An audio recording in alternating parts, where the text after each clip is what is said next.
Good morning and welcome to this morning's reflection. And here we are at the beginning of another week together.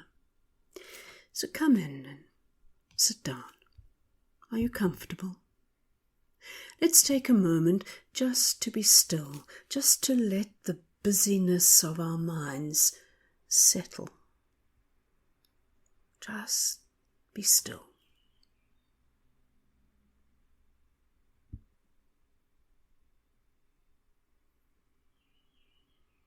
In Luke chapter 23 and verse 34, Jesus says, "Father, forgive them." The dialogue that Friday morning was a bitter one. From the onlookers, they shouted, "Come down from the cross. Come down from the cross if you are the Son of God. Come down from the cross." From the religious leaders, they said, "He saved others, but he can't save himself."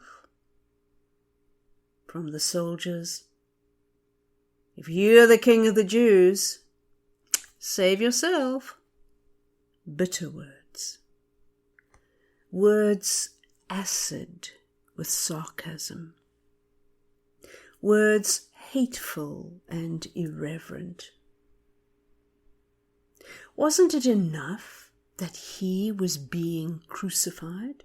Wasn't it enough that he was being shamed as a criminal? Were the nails insufficient? Was the crown of thorns too soft? Had the flogging been too short? For some, apparently so. Peter, a writer not normally given to using many descriptive verbs, says that the passers-by hurled insults at the crucified Christ. They didn't just yell or speak or scream, they hurled verbal stones at him. They had every intention of hurting and bruising him. "We've broken the body, now let's break the spirit." And so they strung their bows with self-righteousness and launched stinging arrows of pure poison at Jesus as he hung dying on the cross.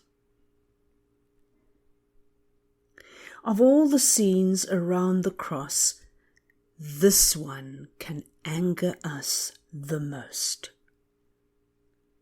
What kind of people would mock a dying man? Who would be so base as to pour the salt of scorn on his open wounds? How low and how perverted to sneer at one who is so much with pain. Who would make fun of a person seated in an electric chair? Who would point and laugh at a criminal who has a hangman's noose around his neck? You can be sure. And then the criminal on the cross, number 2, throws his punch. "Aren't you the Christ? Why don't you save yourself and us?" The words that were thrown at Jesus that day were meant to wound him.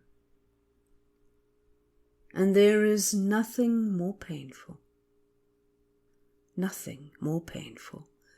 than words that are meant to hurt us. And that's why James called the tongue a fire. Its burns are every bit as destructive and disastrous as those of a blowtorch. But this is nothing new. We've all had our fair share of words that wound.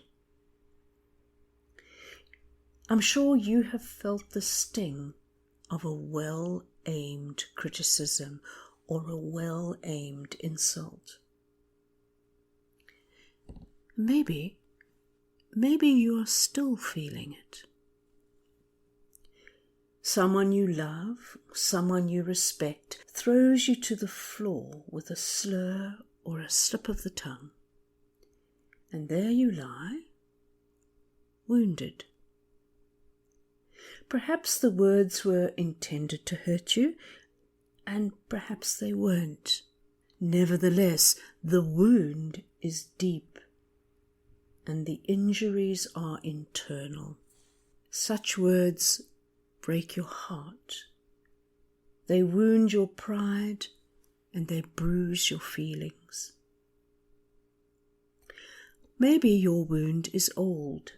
Though the arrow was extracted years ago, the arrowhead is still lodged, hidden under your skin, and that old pain can flare up unpredictably, reminding you of harsh words, yet unforgiven. If you have suffered or are suffering because of someone else's words, you will be glad to know that there is a balm for these wounds. Meditate on these words from 1 Peter chapter 2 and verse 23. When they hurled their insults at him, he did not retaliate. When he suffered, he made no threats. Instead, he entrusted himself to the one who judges justly. Do you see what Jesus did not do? He did not retaliate. He did not bite back. He did not say, "I'll get you. Come up here and say that to my face. Just wait until after the resurrection, buddy." No, these statements were not on Jesus' lips. Did you see what Jesus did do? He entrusted himself to him who judges justly. Or said more simply, he left the judging to God. He did not take on the task of seeking revenge. He demanded no apology. He spoke in their defense, "Father, forgive them, for they do not know what they are doing." Yes, the dialogue was bitter. The stones, the verbal stones, were meant to sting. How Jesus, with a body racked with pain and eyes blinded with his own blood and lungs bursting for air, could speak on behalf of some heartless thugs is often beyond our comprehension.